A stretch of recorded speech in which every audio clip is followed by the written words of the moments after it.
Bueno, buenas tardes. Buenas tardes a todos.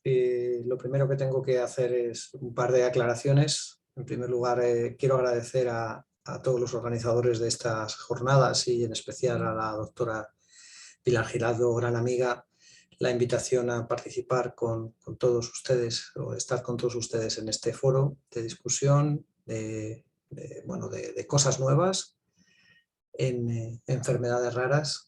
Y en segundo lugar, quiero disculpar mi no asistencia en esta ocasión, esta tarde a Zaragoza, como hubiera sido mi deseo desde el principio, pero bueno, pues una serie de circunstancias personales me han impedido viajar en esta ocasión, pero bueno, espero que haya otras en el futuro.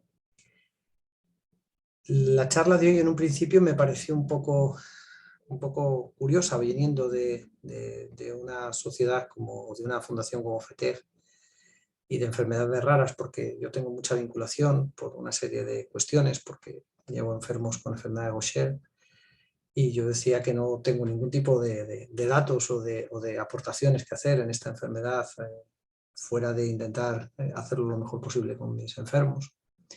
Pero cuando me dijeron que tenía que hablar del proyecto Harmony, cuando he visto además que las jornadas son de enfermedades raras y por tanto también están abiertas a hemopatías malignas, a leucemias, linfomas, mielomas, etcétera, pues me pareció quizá muy interesante que compartiéramos durante un breve espacio de tiempo lo que yo creo que es importante de estos dos proyectos que estamos coordinando desde España, que se están coordinando desde la hematología española, y que son proyectos europeos en este momento de un gran alcance para los enfermos que tienen neoplasias hematológicas.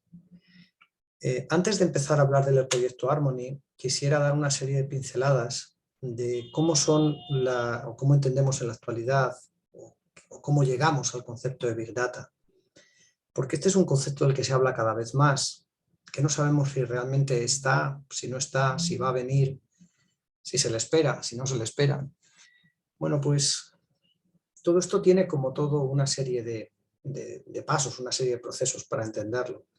El primero de todos es que ya desde hace un par de años la información que se recoge de todos nosotros en cuestiones de salud se duplica cada poco más de 2 meses. Es decir, cada poco más de 2 meses tenemos el doble de información de lo que teníamos antes. Eso genera una tremenda cantidad de información disponible en el ámbito sanitario que, como iremos viendo, no siempre se utiliza, porque muchas de las veces se almacena y está ahí, pero no sabemos usarla. Y esta gran cantidad de información procede de muchas fuentes. A mí me gusta mucho la genética, soy hematólogo, como se ha dicho, pero trabajo también como genetista.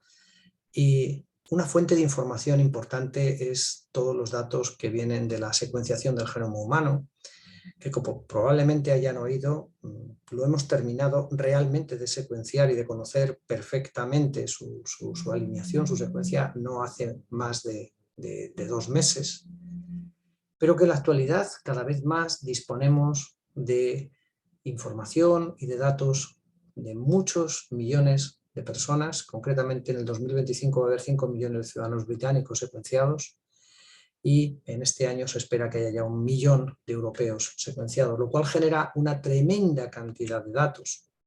Pero no solamente los datos provienen de la genética. Los datos los estamos generando nosotros permanentemente con nuestras pulseras, con lo que llevamos aquí, con nuestros dispositivos móviles, con nuestros teléfonos. Nuestros teléfonos siempre son un objeto típico de producción de datos. Con las imágenes que se nos hacen en los hospitales, la radiología cada vez más sofisticada, la resonancia, el PET-TAC, etc. Todos esos dispositivos están generando una gran cantidad de datos que tenemos que intentar digerir. Y aquí tenemos una serie de conceptos que tenemos que ir también un poco disecando. La persona que ha hablado antes que yo ha hablado fundamentalmente de inteligencia artificial. A mí me ha tocado, en este caso, hablar de Big Data. Big Data está entroncado con la inteligencia artificial. No es lo mismo, pero es algo muy cercano a la inteligencia artificial. Probablemente Sin Big Data no existe inteligencia artificial.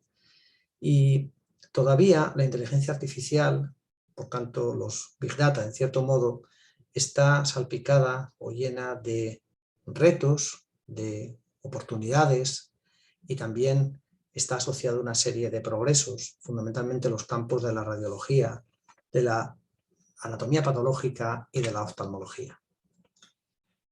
Es muy difícil explicar qué es un Big Data y se ha dicho tradicionalmente desde hace mucho tiempo que los Big Data se caracterizaban por tener 4 o 5 Vs y era que fueran fuentes de un gran volumen de datos.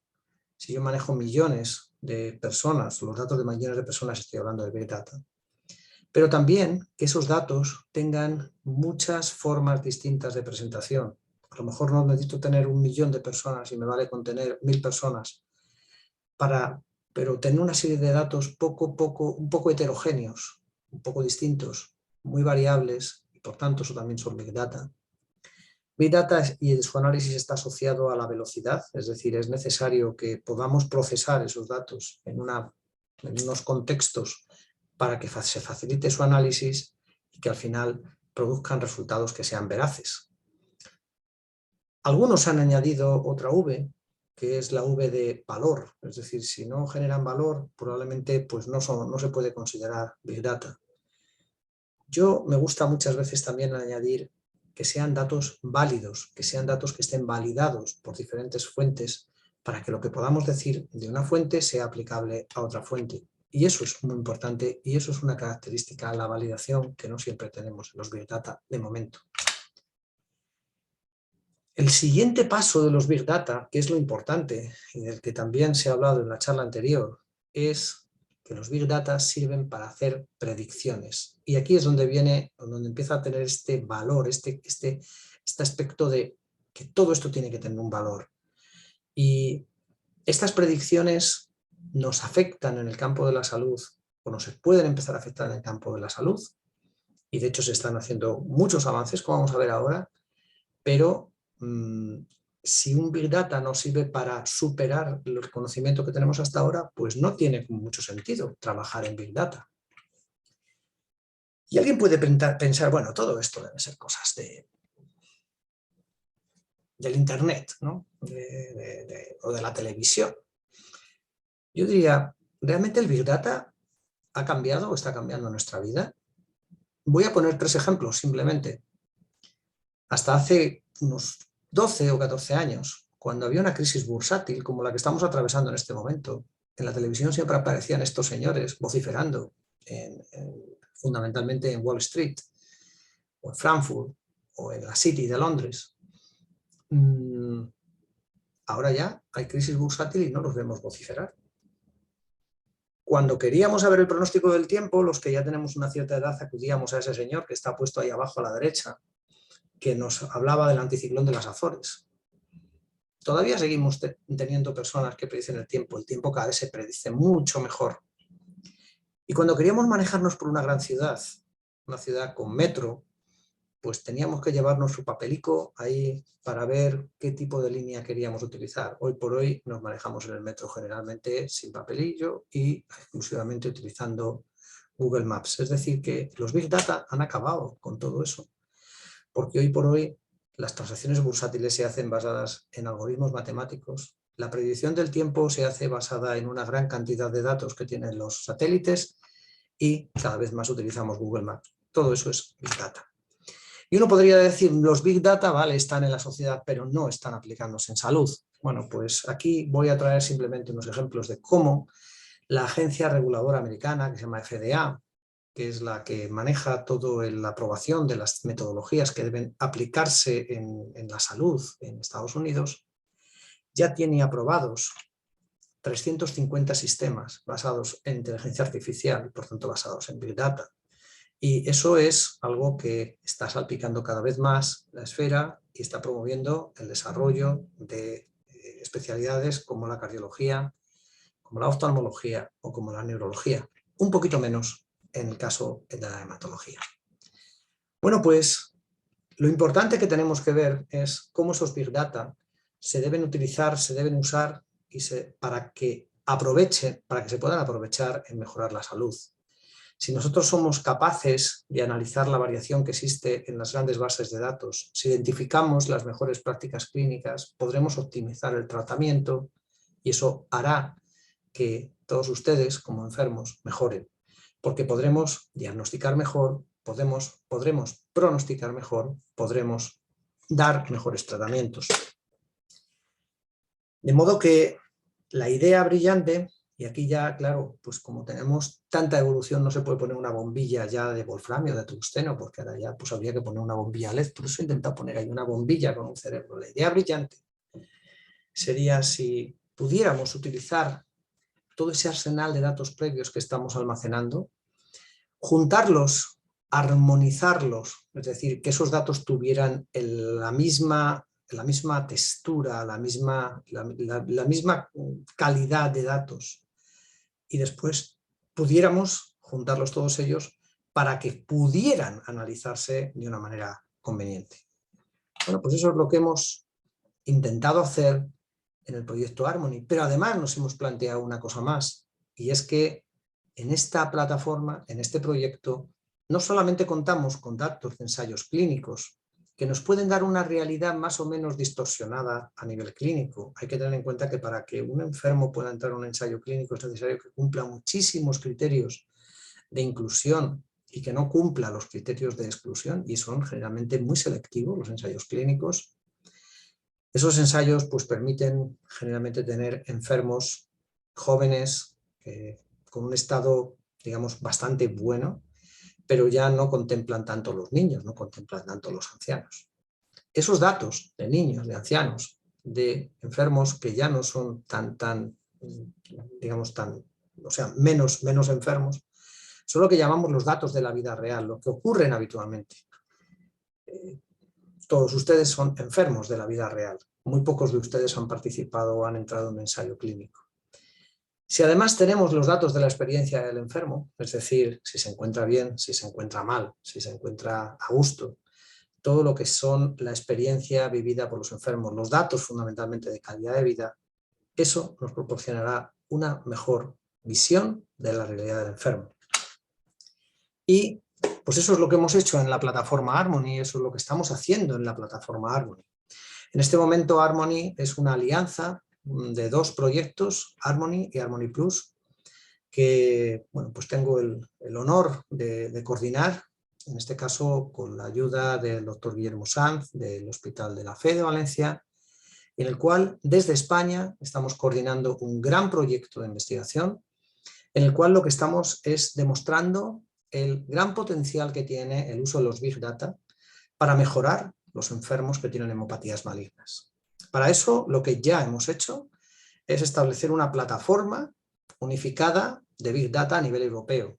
Un sitio, un lugar donde se almacenan, donde se recogen una gran cantidad de datos. Que todos esos datos además están estructurados, están recogidos de la misma manera. Y ahí determinamos las variables más importantes para el cuidado y para la mejora de los enfermos. Nuestra alianza, Harmony, contempla la inclusión de todos los interlocutores importantes en las hemopatías malignas, desde las asociaciones de enfermos hasta las sociedades médicas, pasando por todas las especialistas en economía, que también tienen mucho que decir, la industria farmacéutica, que es la mitad de este proyecto, porque el proyecto Harmony es un proyecto de una oficina de Bruselas que se llama IHI, que es Initiatives Health Innovation, en el cual el 50% de Harmony es parte pública y el 50% es parte privada, y esta conjunción es la mayor plataforma que hay de colaboración público-privada.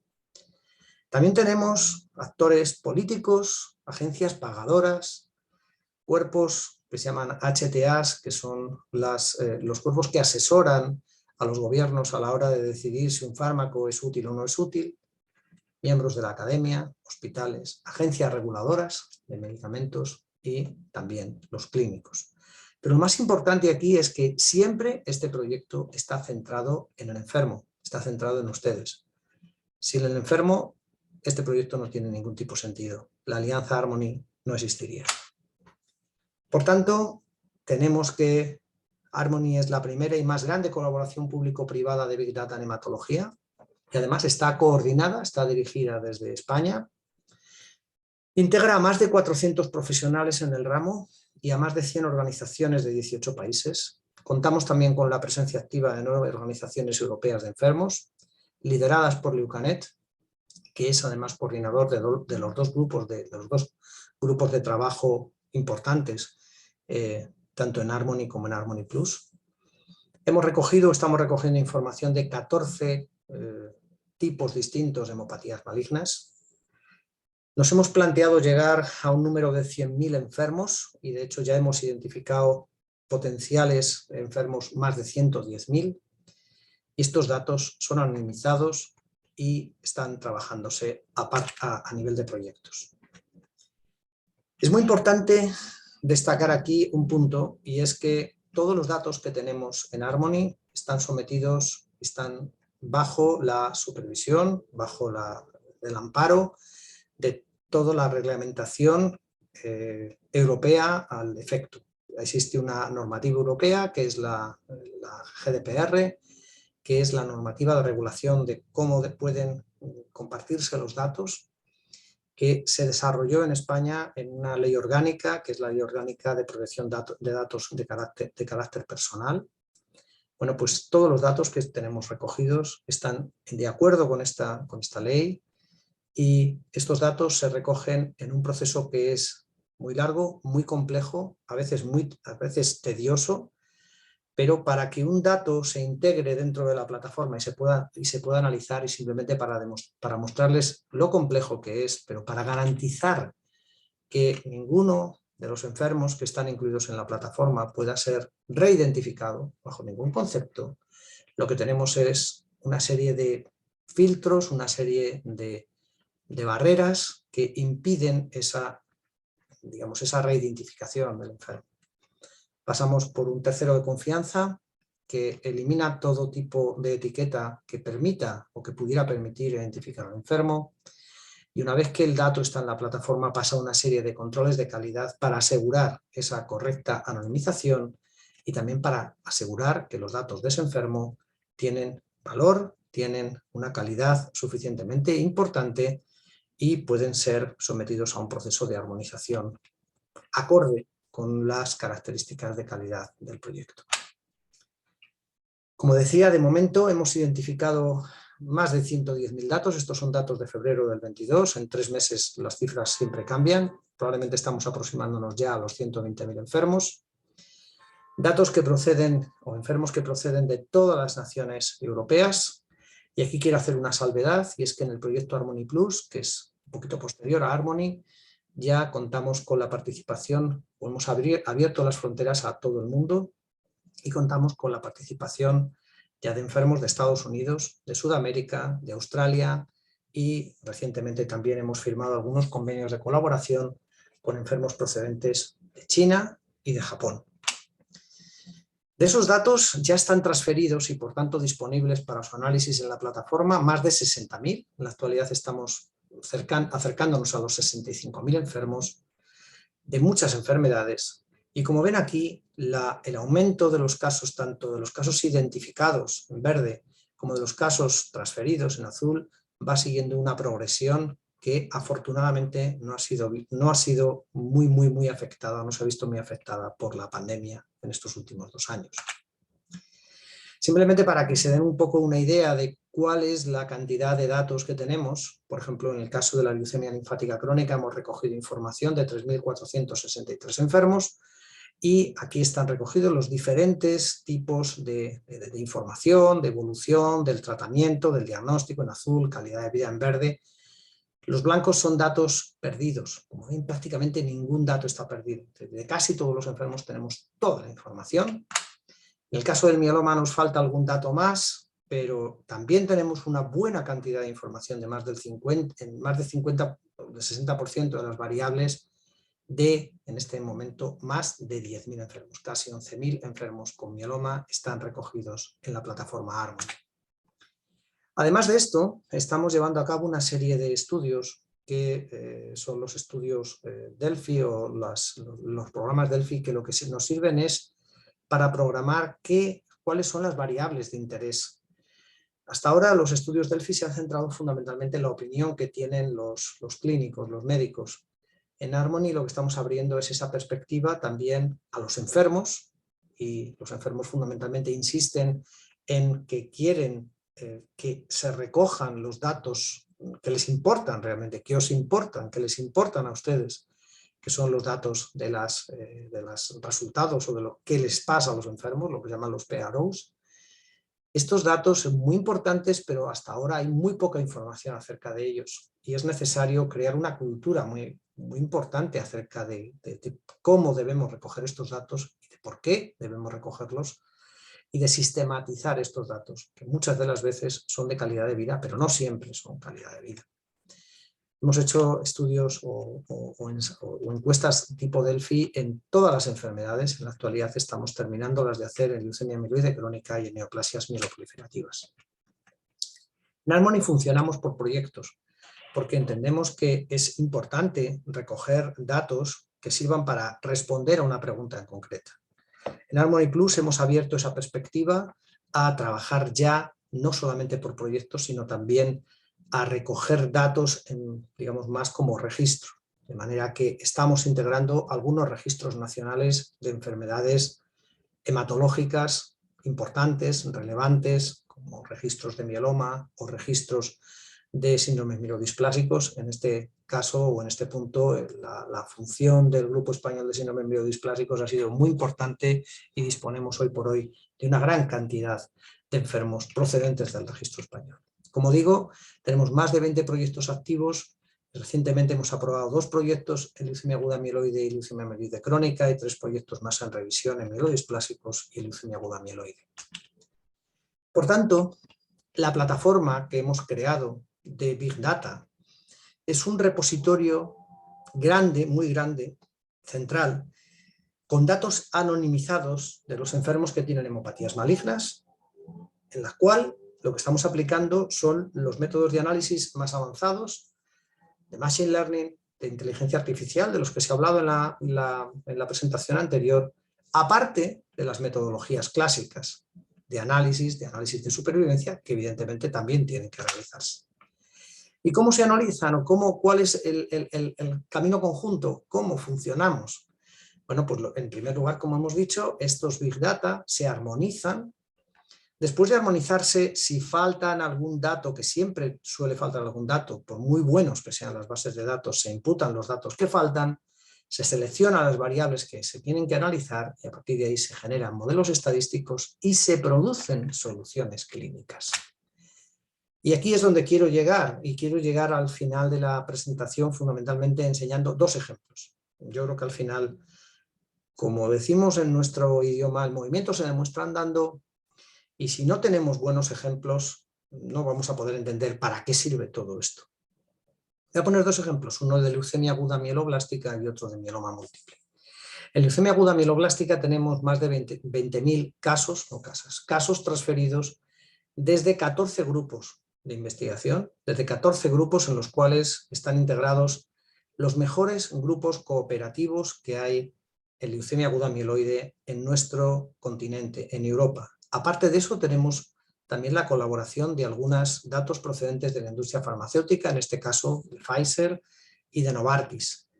Bueno, estos datos se integran, se analizan, se pasan por todos los filtros que he mostrado previamente y están sirviendo, por ejemplo, para que ustedes, como enfermos, se puedan beneficiar del análisis de lo que son las mutaciones genéticas que se producen y que se ven en la leucemia aguda mieloide. La clasificación de las leucemias agudas mieloblásticas ha cambiado en los últimos 10 años de manera muy importante. Hemos pasado de una clasificación basada en lo que veíamos en el microscopio a una clasificación basada en los datos genéticos. Y esto no ha sido algo que nos haya, que no se nos haya ocurrido a los médicos o que se nos haya ocurrido a los hematólogos porque nos haya parecido interesante, porque la genética está de moda. No. Lo que hemos visto es que la clasificación morfológica no siempre tenía una buena correlación con el pronóstico. Y por el contrario, la clasificación genética, la aparición de todo este tipo de alteraciones, de traslocaciones, de fusiones genéticas, de inversiones, este tipo de mutaciones genéticas condicionan en gran manera el pronóstico de los enfermos con leucemia aguda mieloide. De manera que cuando un enfermo tiene esta enfermedad, que es una enfermedad muy grave, es una enfermedad muy seria, pero asocia una mutación como por ejemplo NPM1 o tiene una translocación 821, estos enfermos generalmente suelen responder muy bien al tratamiento y son enfermos potencialmente curables incluso sin trasplante de progenitores hematopoyéticos. Pero claro, cada vez tenemos más información acerca de las mutaciones genéticas.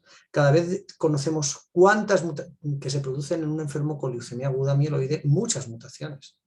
¿Qué ocurre cuando en un enfermo hay varias mutaciones? ¿Cómo influyen unas mutaciones sobre las otras? ¿Cada mutación significa que empeora el pronóstico o hay mutaciones que hacen que mejore el pronóstico? Bueno, pues lo que estamos haciendo en Harmony en este momento es desarrollar una calculadora que nos prediga el riesgo de recaída después del diagnóstico y que nos permita elegir el mejor tratamiento del enfermo. Si el enfermo debe tratarse solo con quimioterapia, si el enfermo debe tratarse con quimioterapia seguida de trasplante de progenitores hematopoyéticos, seguida de un trasplante de médula ósea, porque esa sería la mejor elección para él. Y estos datos no los vamos a dar, esta predicción no la vamos a hacer basada en lo que nosotros pensamos, la vamos a hacer basada en los datos acumulados de más de 6.000 enfermos que tenemos en este momento con datos de secuenciación masiva en la base de datos. Y este es un potencial que se va a poner a disposición de todos los especialistas en hematología en el mundo para que ellos puedan ayudarse de esta herramienta a la toma de decisiones clínicas. No que vaya la herramienta a decidir lo que va a pasar con el enfermo, sino que vaya a ser un elemento más a la hora de que ese médico, de que esa doctora tome una decisión respecto al siguiente enfermo que venga con una leucemia aguda mieloide. Espero que sea un ejemplo suficientemente demostrativo para que todos ustedes puedan comprobar el poder que tiene el manejar este tipo de base de datos que hoy por hoy es la más grande que existe en leucemia aguda mieloide con datos de secuenciación genética, la más grande que existe en el mundo. Bueno, pues también estamos trabajando en mieloma, y entonces en mieloma pues también aquí quiero agradecer de manera especial el apoyo que estamos recibiendo por parte de una red europea que se llama European Myeloma Network, la red europea de mieloma, que a su vez coordina el esfuerzo de otra serie de grandes grupos, como el grupo PETEMA, como el grupo HOVON, como algún grupo alemán, el grupo GMMG. Bueno, pues esta coordinación y esta integración dentro de Harmony ha permitido que podamos analizar en Harmony casi 11.000 enfermos y en estos enfermos logremos definir mucho mejor cuál es el pronóstico de lo que hasta ahora se utilizaba, que era el índice pronóstico internacional, que tenía un pequeño problema y es que muchos de los enfermos se incluían en la categoría de riesgo intermedio, prácticamente era el 70% de los enfermos. Con este nuevo estudio, en muchos más enfermos, lo que hacemos es dividir este grupo de pronóstico intermedio en dos grupos, uno de pronóstico intermedio bueno y otro de pronóstico intermedio malo. Vemos aquí las curvas de supervivencia de estos dos grupos. Gran ventaja de esta serie de datos de mieloma, que son 11.000 enfermos. Segunda gran ventaja, que el seguimiento de esta serie es de 10 años, lo cual la hace ser una de las series, si no la que más grande del mundo, por lo menos una de las dos más grandes del mundo, con más seguimiento y con más enfermos incluidos. Tercera ventaja de esta serie, yo puedo estudiar una serie de enfermos. Tengo tanta cantidad de enfermos que puedo estudiarlos, que puedo analizar unos grupos como estudios, unos enfermos como grupo de estudio y además otra serie de casos como validación. Y ver cómo las curvas de supervivencia son idénticas en los dos grupos. Por tanto, he validado mis resultados y por tanto he hecho esa cuarta o esa quinta V que decíamos antes en los Big Data. Hago Big Data, pero valido el resultado y de esta manera el resultado tiene un peso que es absolutamente insoslayable. Esto es lo que estamos aportando desde Harmony. Resultados para que las enfermedades se puedan categorizar mejor y ustedes puedan recibir el tratamiento más adecuado a su enfermedad hematológica. Por tanto, estamos cambiando la forma de trabajar. En lo que hemos hecho anteriormente siempre era el decir, bueno, más o menos podemos ver un aspecto medio retrospectivo. Ahora lo que estamos haciendo es desarrollar nuevas oportunidades que hacen que el tratamiento, que hacen que la integración de todos estos datos que están metidos en este chip que vemos aquí en la derecha, se pueda aplicar directamente al enfermo mediante la información que se transmite al doctor que está viendo a ese enfermo. Insisto, no es la máquina la que toma las decisiones. La máquina aporta nuevo conocimiento a nosotros, a los médicos, para que tomemos decisiones más adecuadas, tomemos decisiones más correctas. Por tanto, espero que en la última media hora o 20 minutos les haya comentado o hayan entendido que los datos de la Alianza Harmony nos revela que es posible y conveniente compartir los datos para un mejor enfoque de ustedes como enfermos. Evidentemente no es un empeño fácil, cuesta mucho tiempo, cuesta. Los resultados siempre mejorarán lo previo y por tanto es bueno hacerlo. Estos estudios tienen que centrarse en los enfermos. No hacemos estos estudios por un afán de publicar o un afán, no, los estudios los estamos haciendo para que haya un interés y se reflejen directamente en una mejora de su atención. Para mí las palabras clave, aparte de centrarse en enfermos, son cooperación y colaboración. Y en este caso tanto a nivel nacional como internacional, y hago un llamamiento a todos los grupos que todavía no colaboran con nosotros, que se replanteen el poder colaborar y compartir sus datos a nivel de la plataforma. Porque esta plataforma, que es grande, que como ven ya acumula más de 65.000 enfermos, sigue estando abierta y sigue permitiendo la inclusión continua de los datos. Y por supuesto, todos tenemos que tener paciencia y tiempo. Los resultados no los vamos a ver el próximo mes ni los próximos 2 meses, pero desde luego estamos cambiando con este tipo de proyectos, con los proyectos Harmony y Harmony Plus, el enfoque de la enfermedad hematológica. Y les dejo la dirección de la página web de la Alianza Harmony, donde pueden encontrar muchos vídeos. El gran problema es que todos ellos están editados en inglés y es un poco complicado pues, para muchos de ustedes que seguro que no manejan muy bien el idioma. También estamos presentes y activos en redes sociales, Twitter, LinkedIn y en Facebook.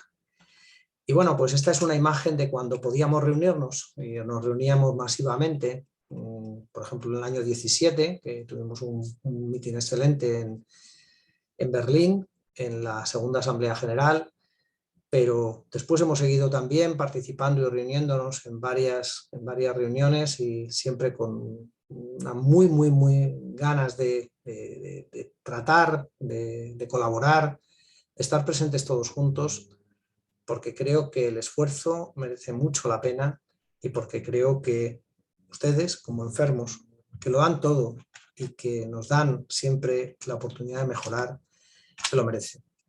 Muchísimas gracias y si hay algún tipo de pregunta estaré encantado de responderla. Buenas tardes.